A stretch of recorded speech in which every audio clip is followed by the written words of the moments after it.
Assalamualaikum warahmatullahi wabarakatuh.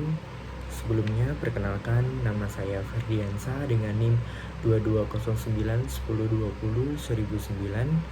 Baik, di sini saya akan mempresentasikan hasil dari kinerja saya mengenai penugasan mata kuliah Birokrasi dan Governansi Digital kelas B1. Nah, baik, di sini penugasan mengenai pokok pembahasan tentang salah satu contoh bentuk organisasi hibrida atau bisa disebut dengan quasi government dalam penyelenggaraan urusan publik di Indonesia. Nah, pokok pembahasan yang pertama mengenai gambaran dan karakteristik organisasi tersebut sehingga organisasi tersebut dapat disebut sebagai quasi government. Baik, nah, salah satu dalam suatu organisasi sektor publik yang diharapkan pada perkembangan pelayanan kesehatan dan pelayanan sosial dengan kendala krisis sumber daya.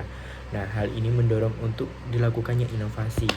Dalam proses inovasi, pelayanan publik kurang dipahami pemerintah. Nah, jadi pemerintah harus menavigasi antara norma, praktik, dan logika sektor publik, swasta maupun masyarakat sipil. Karena dalam organisasi hybrid ini digabungkan dengan dua logika kelembagaan. Logika pembangunan yang mengarahkan organisasi untuk membangun masyarakat sipil, dan logika profit untuk mendukung operasionalnya. Nah, dalam organisasi hybrid sendiri menggunakan logika institusional untuk mendukung yang berbeda dengan cara yang belum pernah terjadi sebelumnya. Nah, organisasi hybrid sendiri memberikan pelayanan publik di bidang kesehatan dibentuk oleh logika publik dalam keadilan sosial, pasar, dan sektor masyarakat sipil. Nah, di Indonesia sendiri mengelola asuransi kesehatan universal terbesar di dunia dengan jumlah peserta 80%, dengan jumlah penduduk atau sekitar 224 peserta yang termasuk 96 juta masyarakat miskin. Nah, dalam Badan Penyelenggaraan Jaminan Sosial atau bisa disebut dengan BPJS Kesehatan dibentuk untuk menyelenggarakan proses jaminan kesehatan bagi seluruh rakyat Indonesia. Fenomena tersebut menunjukkan krisis sumber daya dan menunjukkan efektivitas pelayanan kesehatan. Nah, jadi sehingga sangat berpengaruh terhadap pelayanan publik organisasi hybrid yang mengambil konsep logika institusional sebagai keyakinan budaya, tujuan, norma, sekaligus aturan dan praktek dalam menyusun kognisi dan perilaku pengambilan keputusan. Nah, jadi dalam penelitian ini berkontribusi untuk memahami efektivitas pelayanan publik dalam membahas bagaimana logika dalam dikombinasikan secara kreatif dan bagaimana berbagai aktor yang menemukan cara untuk menavigasi ketegangan yang dialami. Nah, yang kedua mengenai urusan publik yang diselenggarakan oleh organisasi tersebut. Nah, jadi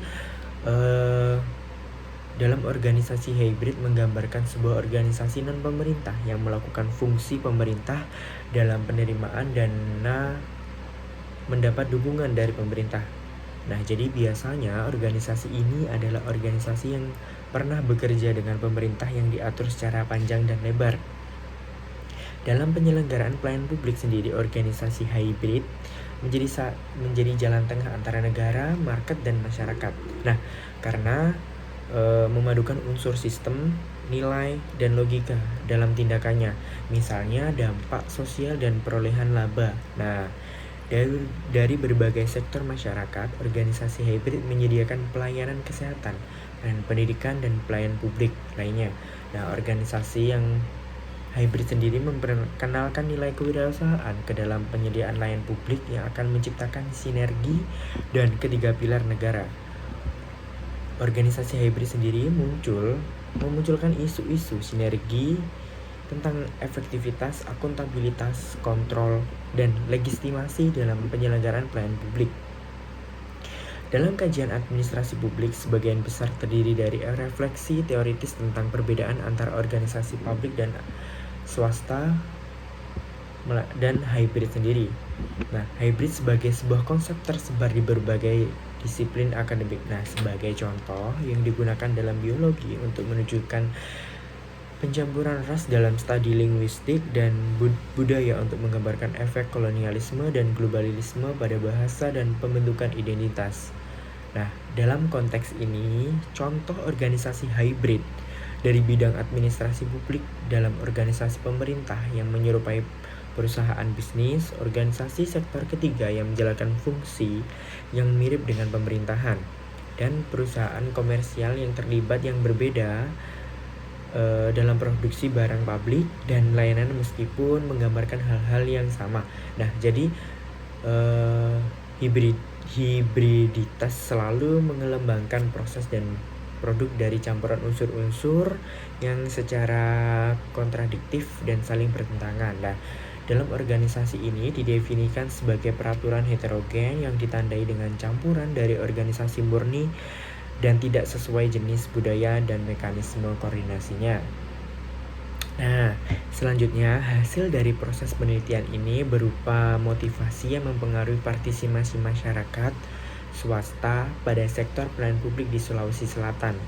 Penelitian ini pertama-tama menganalisis pelayanan publik swasta campuran. Setelah itu penelitian ini fokus pada partisipasi masyarakat swasta dengan mempertimbangkan presentasi kepemilikan pribadi dan juga berfokus pada faktor penentu kerjasama dan strategi untuk pelayanan publik swasta dan mengambil beberapa sampel pelayanan kesehatan di beberapa wilayah Sulawesi Selatan, yaitu dalam lingkup Kabupaten Toraja, Kabupaten Bone, Kabupaten Bulukumba, dan Kota Makassar.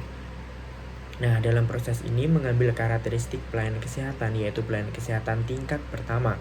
Nah, dalam pengambilan sampel pelayanan kesehatan dengan mempertimbangkan bahwa mitra swasta dan publik berbagai kepentingan dalam asosiasi melalui campuran publik swasta, model pemerintahan, dan berdasarkan analisis empiris sendiri, penelitian menemukan bahwa tingkat privatisasi penelitian kesehatan tampaknya menjadi pilihan pragmatis pemerintah. Nah, jadi dalam variabel ideologi yang tidak relevan, sedangkan variabel yang terkait dalam proses kepentingan ekonomi investor swasta atau pemerintah jelas positif dan signifikan secara statistis. Nah, selain itu juga penelitian ini menemukan bahwa karakteristik spesifik rumah sakit seperti lokasi atau klinik atau puskesmas sendiri menjadi ukuran tempat atau ketersediaan sarana dan prasarana dan jumlah ketersediaan tenaga medis yang memiliki pengaruh terhadap keterlibatan mitra swasta dalam penyelenggaraan proses pelayanan publik di bidang kesehatan. Nah, yang ketiga sendiri mengenai organisasi hibrida tersebut, jika tidak dibentuk maka permasalahan apa yang terjadi selanjutnya. Nah, dalam beberapa literatur sebelumnya mengenai organisasi hibrida menyarankan bahwa dalam proses organisasinya menimbulkan bahaya yang tidak dapat diterima untuk penyediaan layanan publik. Namun bukti yang tersedia menunjukkan bahwa risiko telah dilebih-lebihkan. Nah, regulator aktif dan profesionalisme tingkat tinggi telah diidentifikasi sebagai perlindungan dan yang berpotensi penting. Nah, asumsi yang menjadi dasar risiko ekonomi dan budaya yang didefinisikan secara teoritis tampaknya merupakan bahwa struktur dari hukum, ekonomi, suatu organisasi dapat diterjemahkan langsung ke dalam kegiatan dan pola budaya para anggotanya. Nah, bukti empiris yang disajikan dalam proses penelitian ini menggarisbawahi bahwa tidak hanya tidak valid secara empiris, data hampir tidak mendukung asumsi mengenai tentang kausalitas, tetapi juga cacat secara teoritis. Paling-paling dapat ditafsirkan sebagai masalah kebingungan disiplin dalam kategori ekonomi dan hukum sehingga tidak dapat disamakan dengan kategori sosial. Lebih jauh lagi, organisasi sering dianggap sebagai suatu tingkat analisis sedangkan realitas penyediaan pelayanan publik berlapis-lapis. Nah, bukti menunjukkan bahwa ada variasi dalam bagaimana anggota organisasi yang berbeda dipengaruhi oleh perubahan organisasi yang tergantung pada beberapa dalam integritas komunitas. Nah, tentu saja hal ini wajar ya, karena organisasi bukanlah entitas holistik, tapi konglomerat dari unit yang berbeda juga dengan subkultur yang terkadang sangat berbeda. Nah, profesionalisme sebagai mengisolasi anggota staf tertentu dari setiap perubahan organisasi, termasuk hibridisasi.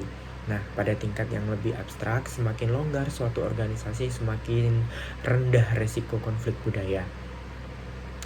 Baik, sekian presentasi dari hasil penugasan saya. Kurang lebihnya mohon maaf. Saya akhiri. Wassalamualaikum warahmatullahi wabarakatuh.